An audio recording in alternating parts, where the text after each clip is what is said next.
Hey everybody, I decided to make a bonus video about Frankfurt-style cases, and the reason is that Frankfurt-style cases have come up in the discussion, but I've actually never said anything about them. So let me first just give you a brief introduction of what Frankfurt-style cases are, in case you've never heard about them. So it used to be widely accepted that there's a very plausible principle about free will and moral responsibility, which is called the principle of alternative possibilities. And that principle says that an agent performs an action freely only if the agent could also have not performed the action. So it's the intuition that if you do something freely, then it must be the case that you could also have not done it. Because the idea is, how could it be free if you couldn't help but doing it? And so pretty much everybody accepted this principle up until the 1960s. And since everybody accepted this principle, the debate between compatibilists about free will and incompatibilists was pretty much just about whether, if determinism is true, could anybody ever act otherwise than they actually do? And that's a debate that Christopher Franklin, whose book we are reading, takes part in, because he defends what he calls the principle of reasonable opportunity, which is one version of the principle of alternative possibilities. It says that you deserve blame for performing an action only if you had a reasonable opportunity to not perform it. So Franklin accepts the principle of alternative possibilities, at least a version of it. And so it's important to let you know that actually this principle is very, very controversial, and there are counterexamples to that principle, or there are arguably or alleged counterexamples to that principle. It's very controversial whether they actually work as principles. It's very controversial whether they actually work as counterexamples. And Franklin in his book simply ignores these counterexamples. And the reason is that the literature on these counterexamples is so incredibly complex and complicated that you would need to write another book to ever address them. So Franklin simply ignores them and says a little bit about them in the appendix. And I've been ignoring them too, since we would have to do a whole other class to even get a good understanding of how these cases are supposed to work. But I'm at least planning to give you a very, very brief overview of what these alleged counterexamples to the principle of alternative possibilities are.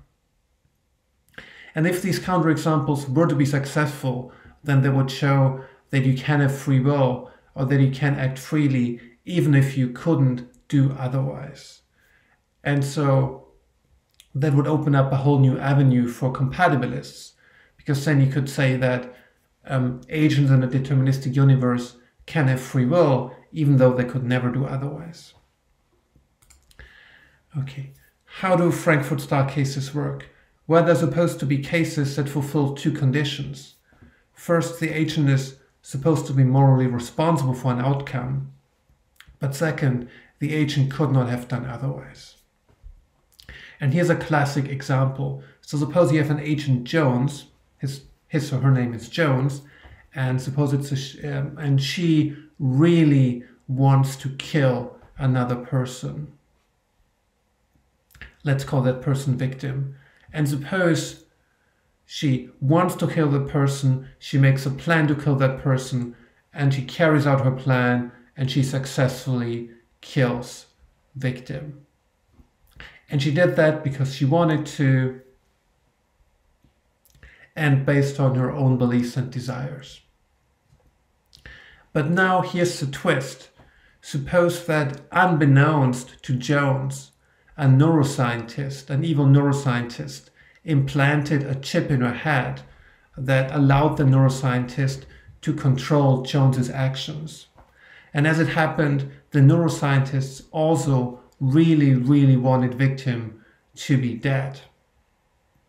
And so what the neuroscientist decided was that the neuroscientist monitored Jones's brain, and if the neuroscientist had seen any indication in Jones that she would not kill victim, the neuroscientist would have activated the chip, and the chip would have forced Jones to kill victim anyway.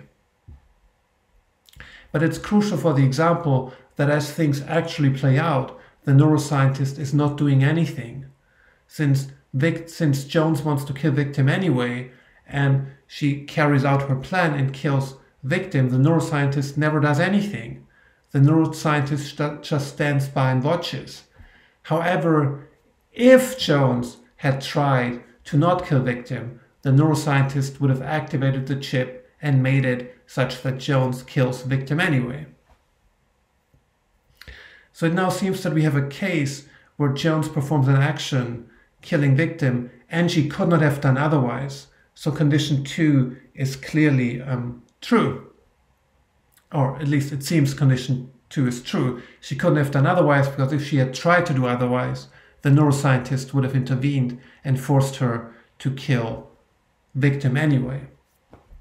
But it also seems to many that the first condition is fulfilled, because the neuroscientist actually never does anything. Jones doesn't even know the neuroscientist is there, and she kills victim purely because she wants to, and no one ever interferes with her, since the neuroscientist does nothing. And so most people think that Jones is morally responsible for killing victim and acted freely.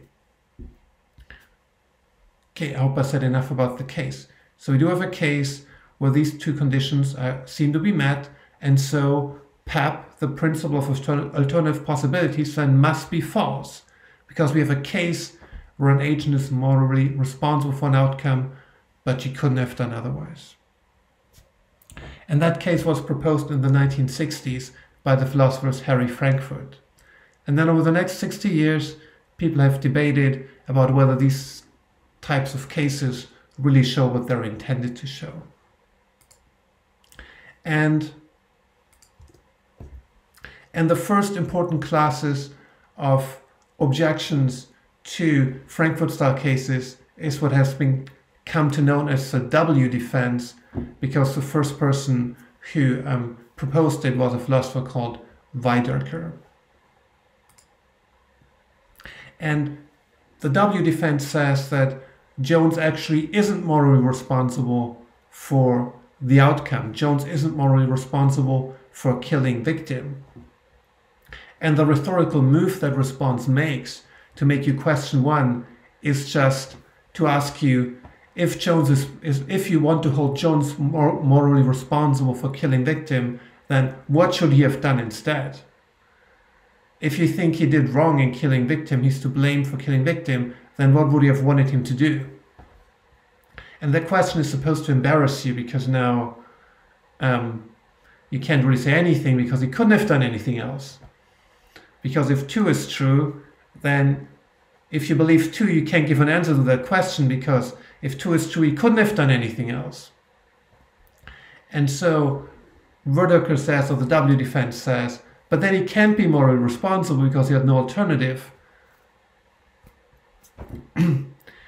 And you can see why that response seems a bit unsatisfying, or maybe the response isn't unsatisfying, but it brings the debate a little bit to a standstill, because the person who is pushing the Frankfurt-style case, she uses the intuition that Jones is morally responsible to say that the principle of alternative possibilities is false. But the W defense just presupposes the principle of alternative possibilities, which says you can't be morally responsible unless there's an alternative action you could have done. And it presupposes that principle and says because that principle is true, Jones can't be responsible. So you have on the one hand people who presuppose the principle of alternative possibilities and so say that the counterexample doesn't work. And you have on the other hand people who say, oh, it's a clear counterexample, so they presuppose the counterexample and then say the principle of alternative possibilities can't work. So we are kind of at a standstill with that debate. But I still always feel that this question has some rhetorical force. At least it makes me really second guess my judgment about the case. But there are other things one can say about about Frankfurt-style cases that are perhaps slightly more satisfying. So another defense is a mere ability defense, and that's a defense you can already appreciate from having read Franklin. So some people will say, people like Michael Farrow or Kadri Vivaline at some point will say that the agent Jones could have done otherwise. And that's because these people think that you can have an ability even if you don't have what Franklin calls an opportunity. So according to them, Jones has the ability to not kill victim because he has like the physical fitness and the mental capacity to decide to not kill victim. It's just that he doesn't have the opportunity to exercise that ability. But opportunities are not required for free will, so Jones has the relevant ability to do otherwise. And so the principle of alternative possibilities is true. So according to that defense, Jones is similar to a pianist who has the ability to play the piano but has no access to a piano. Similar, according to them, Jones has the ability to not kill victim, he just doesn't have the opportunity to exercise it. But since, according to the strategy, opportunities are irrelevant for free will, Jones has the ability to do otherwise in the sense required for free will. So that's a mere ability defense, and up until recently it hasn't played a very big role in discussion of these cases.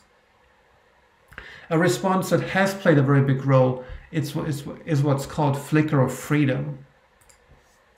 And that's the idea that says, look, it's actually strictly not true that Jones couldn't have done otherwise. Here's something Jones could have done. Jones could have tried to not kill victim.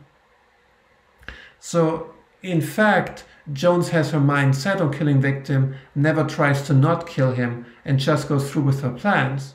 But there's an alternative scenario of how things would have played out. In this alternative scenario, Jones would have gotten second doubts, she would have hesitated and decided to not kill victim, and then the neuroscientist would have intervened and forced her to kill victim anyway. So the ultimate outcome would have been the same, but Jones still would have acted differently. But she could have only acted a tiny bit differently because she could have only hesitated for a second, tried to make a different decision, and then the neuroscientist would have immediately intervened and bring her back on track. So that's what this arrow symbolizes. So things could have played out slightly differently. And some people have argued that therefore Jones really does have alternative possibilities. She could have hesitated. She could have tried to decide otherwise. But what people have said in response is that this is not really a robust alternative. And a robust alternative, according to the philosopher Derek Perboom, is that for Jones really to be able to do otherwise in some relevant sense, it should have been able for her to voluntarily do something that makes her blameless, and she must have been aware of the fact that she has this possibility.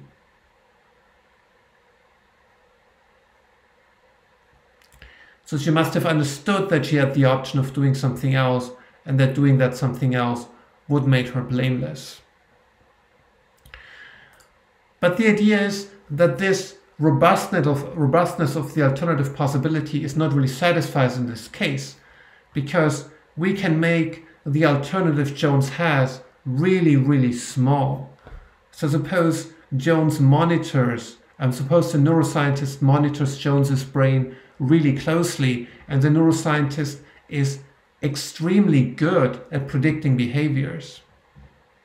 And suppose the smallest indication of Jones making a different decision, the neuroscientist could immediately have jumped on it. Like suppose that if Jones hesitated in her decision, it would make her blush, such that her face reddened a little bit. And as soon as that happens, the neuroscientist would immediately have intervened and make her kill victim anyway. And then the only alternative option Jones has was to blush slightly. But clearly, that's not a robust alternative. Clearly, don't avoid blame for killing victim because you had the option of blushing.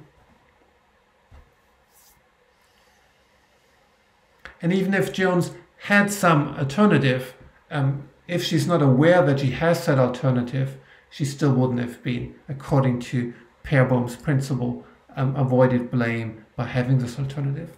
So the intuition is just that whatever possibility for alternative behavior Jones has is just too small to explain her moral responsibility.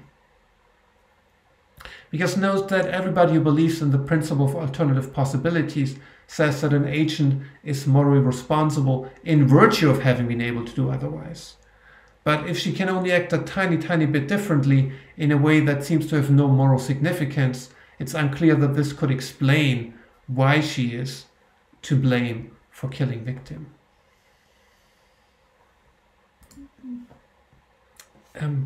Another response that has been very influential is what's called the dilemma defense. And the dilemma defense says basically the Frankfurt-style case is underdescribed. This was unintentional that this error was missing here. So the strategy says that Frankfurt-style case is underdescribed. Namely, it doesn't tell us whether the action takes place in a deterministic world or in an indeterministic world. And it's called the dilemma defense because it says whatever option the defender of the Frankfurt-style case chooses, the case will never show what it's meant to show. So suppose the Frankfurt-style case takes place in a deterministic universe. Then the critic of the example will say, then we have no reason to accept 1. Because suppose your opponent, the person you want to convince that the principle of alternative possibilities is false, is a libertarian, like Christopher Franklin, someone who already thinks that there is no free will or moral responsibility in a deterministic universe. Then obviously, if the Frankfurt-style case takes place in a deterministic universe, someone like Franklin will already reject 1. He will say, oh yeah, if determinism is true in this world here, then clearly Jones isn't morally responsible for victim's death because she couldn't have done otherwise anyway, no matter what. It doesn't even matter that there's a Frankfurt intervener there. It doesn't even matter there's a crazy neuroscientist here who monitors Jones's brain. 1 is false anyway because it's a deterministic universe, and no agent in a deterministic universe ever has moral responsibility, so this can't be a case in which 1 and 2 are both true because 1 is false. So that leaves us with picking a Frankfurt-style case in which the universe in question is indeterministic. But then the proponent of the dilemma defense says, but if this universe is indeterministic, then 2 can't be true. Because if the universe is indeterministic, if Jones's actions are governed by indeterminism, how could the neuroscientist ever assure that Jones kills victim?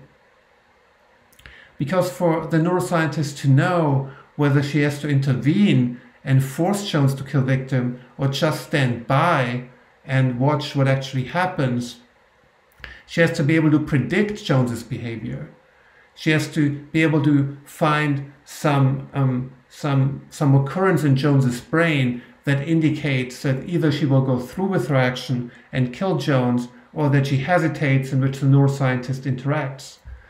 But if Jones's brain works indeterministically because indeterminism is true, then there is nothing that allows the neuroscientist to predict exactly how Jones will happen, and so the neuroscientist how Jones will act, and so the neuroscientist can't predict exactly what Jones will do, and so the neuroscientist can't control Jones's behavior, and so the neuroscientist cannot make it that Jones couldn't have done otherwise. And so the dilemma defense says, depending on how the universe in which the Frankfurt-style case takes place works, if it's deterministic or indeterministic, it's always that at least one of the 2 conditions is false. Okay. So everything I said now was about the first generation of Frankfurt-style cases. This was about the cases that Frankfurt construed in the 1960s. And what happened after that was that people built more complex Frankfurt cases that were supposed to avoid all of these objections. And there are many, many, many such cases. And I will only focus on two in the second part of this lecture. So you get at least a feel for how they work, and the second one will be important because Franklin will talk about it. So usually people have taken up the idea now that for Frankfurt-style cases to be effective, they have to work within an indeterministic universe. So we need an indeterministic universe where it's true that the agent is intuitively morally responsible and the agent couldn't have done otherwise. And the first such case, or by no means the first such case, one such case is a case called tax evasion that was construed by Dirk Perboom. So the case is about a white-collar criminal. Let's call him Jones, although I forgot his actual name. Suppose let's call this person Jones again, and he's a white-collar criminal, and he decides to lie on his tax documents, such as to evade taxes, so to not pay some taxes that he was supposed to pay. And so in fact, Jones decides to not pay those taxes, so he cheats on his taxes. But this is an indeterministic universe, and Jones has libertarian free will, and so given how his psychology works, he could have decided to not evade taxes, but the only way how that would have happened is by really think about his moral reasons. So he would have really had to think long and hard about why it's wrong to evade taxes. And if he had done that, if he had thought about his moral reasons, then he could have gone either way. He could have either still have done it, or he could have decided to not cheat on his tax returns. So it's important that two things would have had to happen. First, Jones would have had to think about moral reasons in the first place. So he would have to either freely decide to think about the morality of what he was doing, or it would somehow otherwise come into his head. And that given that he thought about the moral reasons, he still would have to decide freely to not evade his taxes. So thinking about moral reasons is a necessary condition for him to not cheat on his taxes, but it wouldn't automatically result in him doing it. So that's how Jones's psychology works. For him to not cheat on his taxes, he first would have had to think about the moral reasons there are for not doing it, and then based on his moral reasons, he would have had to freely decide to not cheat on his taxes. But of course, since this is a Frankfurt-style case, there's again a neuroscientist who implanted a chip into his head. And given this chip, had Jones thought about these moral reasons, the neuroscientist would have taken over and would have forced Jones to evade taxes anyway. So as a matter of fact, it was never an option for Jones to not evade his taxes, since even if he had thought about these moral reasons, the neuroscientist would then still have made it that he would have cheated on his taxes anyway. And so it's a case, given that the neuroscientist in fact doesn't do anything, and given that Jones never thinks about these moral reasons, we are supposed to have these intuitions that Jones is to blame for cheating on his taxes, so he's morally responsible. He makes a free decision to evade on his taxes. But Perboom contends that Jones doesn't have a robust opportunity to do otherwise, a robust possibility to do otherwise. Because Jones couldn't really have done anything that would have led to him not evading taxes. The only possibility, he had an alternative possibility to think about moral reasons. He could have reflected on these moral reasons instead. But if he had done so, the neuroscientist would have made him avoid taxes anyway. Okay. So I think I have to be a little bit more careful here. So in this case, there is something such that if Jones had done it, he wouldn't have been blameworthy. Namely, if Jones had thought about these moral reasons, then he wouldn't have been blameworthy for evading taxes, because if he had thought about moral reasons, the neuroscientist would have taken the decision out of his hand and forced him to evade taxes. So if he had thought about moral reasons, he wouldn't have been blameworthy. But Jones doesn't know that. Jones is not aware of the fact that purely by thinking about moral reasons, he therefore would have avoided blameworthiness. And so Pairboom's two conditions are not for the agent having a robust alternative are not satisfied. Because the first condition is satisfied, Jones could have voluntarily acted or refrained from acting, and so he wouldn't have been blameworthy. Because he could have voluntarily thought about these moral reasons, and then he wouldn't have been blameworthy.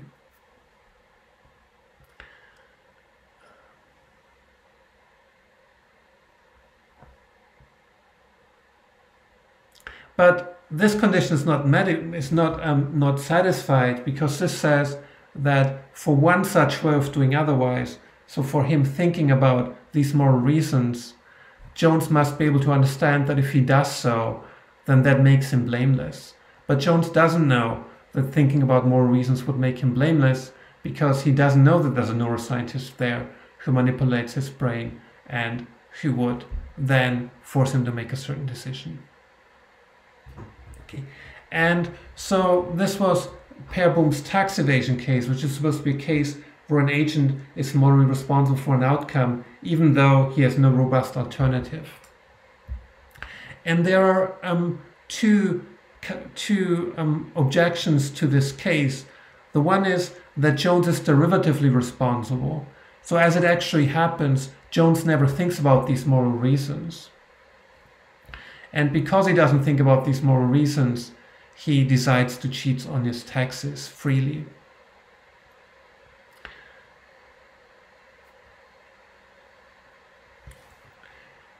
But the idea is that what explains Jones's moral responsibility, according to this objection, is still something that has to do with his ability to do otherwise. Namely, earlier in his life, Jones could have shaped himself into the kind of person who is more attentive to moral reasons. So the idea is that Jones is to blame for having led a life up until that moment in which he's just not a very moral person. And given that he's not a very moral person, he doesn't think about these moral reasons. But he's to blame for not being the kind of person who believes about these moral reasons. And even if at this moment, at the moment where he actually invades taxes, there he cannot do otherwise, he could have... The fact that he's responsible is because he's responsible for bringing himself into this kind of situation. So it's similar to the case we had where a person who's drunk, who causes an accident while drunk, is not responsible or can't help but making the decision, but the person is responsible for getting herself drunk in the first place. So even though at this point Jones can't help doing otherwise because he never thinks about, can't do otherwise because there's a neuroscientist there, he's responsible for ending up here because he's responsible for turning himself into the kind of person who doesn't think about moral reasons.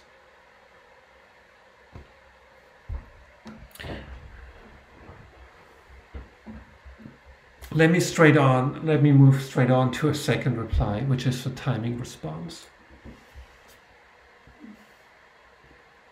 So the timing response says that the tax evasion case doesn't work as a counterexample to the principle of alternative possibilities, and to see that we have to pay close attention to the timing of the case. So, as we know, the neuroscientist in fact never becomes active. And though there's a time at which Jones decides to evade his taxes, let's call the time T1, the time at which Jones makes his actual decision.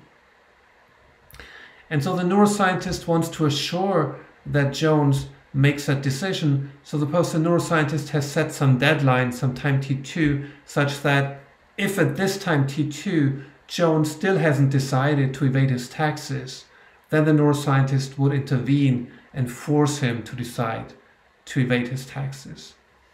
But as the case actually plays out, Jones has even before that already decided to evade his taxes anyway, until the neuroscientist never becomes active.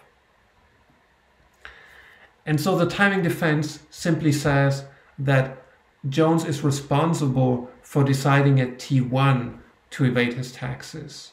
And that's something Jones could have done otherwise, because it was up to Jones to, at time T1, to decide to not evade his taxes. It then still would have happened that at a later time, the neuroscientist would have intervened and make him decide to evade taxes anyway. But it doesn't change the fact that at T1, Jones could have done otherwise. And so according to this objection, the case doesn't show what it was supposed to show, because Jones still could do otherwise. And that's supposed to be a robust possibility, because at T1, Jones thinks that he could make another decision. And he really could make another decision at T1, because the neuroscientist already only intervenes at a later time.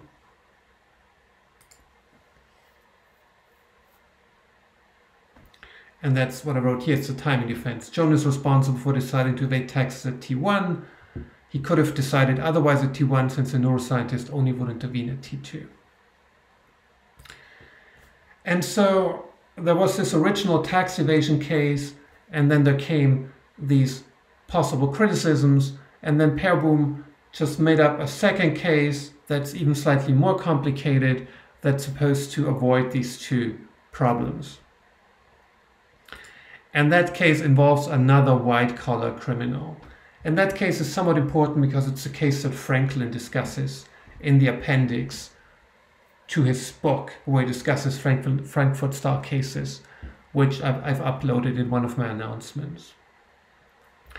So this is a case where an agent, let's call him Smith,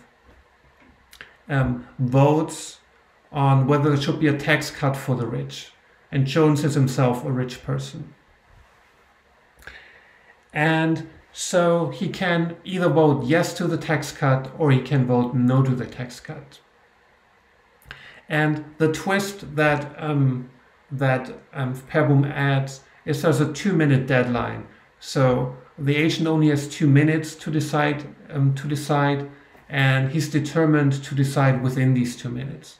So by the end of these 2 minutes, he's determined to have made a decision. And Jones leans towards the tax cut, and he in fact votes for the tax cut. And the only thing that would make it possible, so a necessary condition for Jones to make a different decision, is that he imagines his boss, who's very much in favor of social justice, and if his boss were to find out that he's voting for this tax cut of the rich, she would treat him badly and would not give him a promotion. And so the only thing that could make Jones vote otherwise is if he were to imagine his boss finding out about it. And if he were to imagine his boss finding out about it, then Jones could go either way. He could, originally called the person Smith. So if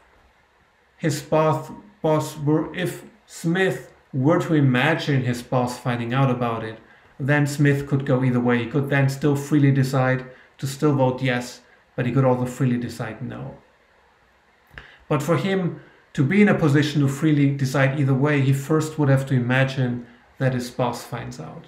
And as things actually play out, he never imagines his boss finding out. He just at some point decides to vote yes, and so he avoids yes. And again, there's a Frankfurt-style intervener in place. Were Smith to imagine that his boss finds out, the Frankfurt-style intervener would immediately force Smith's hand and force him to vote yes for the tax cut anyway. And now let's add a final clarification. We again have Pairboom decides two moment in times. So T is the moment at which Smith actually, without the neuroscientist doing anything, decides to vote yes to the tax cut. But the case is construed such that the end of the 2 minutes, he has to make a decision, and so T3 is the last possible moment, at which Smith could have decided. Smith is determined to have to make a decision by T3. So at T3, Jones definitely will make a decision because the timing is then up. But in fact, he makes a decision at T1, but even if he didn't make the decision at T1, he would make a decision at the very least at T3. And at T3, the neuroscientist would assure that he definitely voted for yes tax cuts. And that case is supposed to avoid both problems for the earlier case. For one, the idea is that Smith is now not derivatively responsible, because it seems weird to say that he's responsible for not earlier having made himself into the kind of person who doesn't imagine what his boss would do to him more. That just seems a strange thing to say, that that's the kind of thing anyone would be responsible for. So that's supposed to get rid of the derivative responsibility defense. But Pairboom also thinks that since he now made vivid that there's this deadline here, this time window for making the decision, it's now implausible that Jones is responsible because he could have done otherwise at T1. Because it's really the case that the only thing Smith has control over is over at which moment precisely the decision yes tax cut is made. So of course he could have refrained from making the decision at T1, but then the same decision would just have been made at a later moment, and at the very least it would have been made at T3. And so Pairboom thinks that it would be absurd to think that because Jones has that kind of freedom to pick the right moment, that makes him responsible for voting yes to the tax cut. It's similar to a person who's somehow forced to make a decision that a bomb explodes within a certain time window, and the only choice I have over is at which time within that time window the bomb explodes. It would seem weird to think that that person would thereby be responsible for the explosion of the bomb. Maybe she would be responsible for why the bomb explodes at that particular moment, but she wouldn't be responsible for that the bomb explodes rather than not. And similar, the mere fact that Jones has control over the timing, over when the decision for yes tax cut is made, doesn't show that he has any alternative to making the decision. So Pairboom thinks we now have the ultimate Frankfurt-style case. We have an indeterministic universe. Also, a lot more needs to be said, in which case it is relevantly indeterministic. And we have a case where an agent intuitively is more responsible for a decision. We think that the agent is really responsible for voting yes for the tax cut. So she bears some more responsibilities, and the neuroscientist does nothing.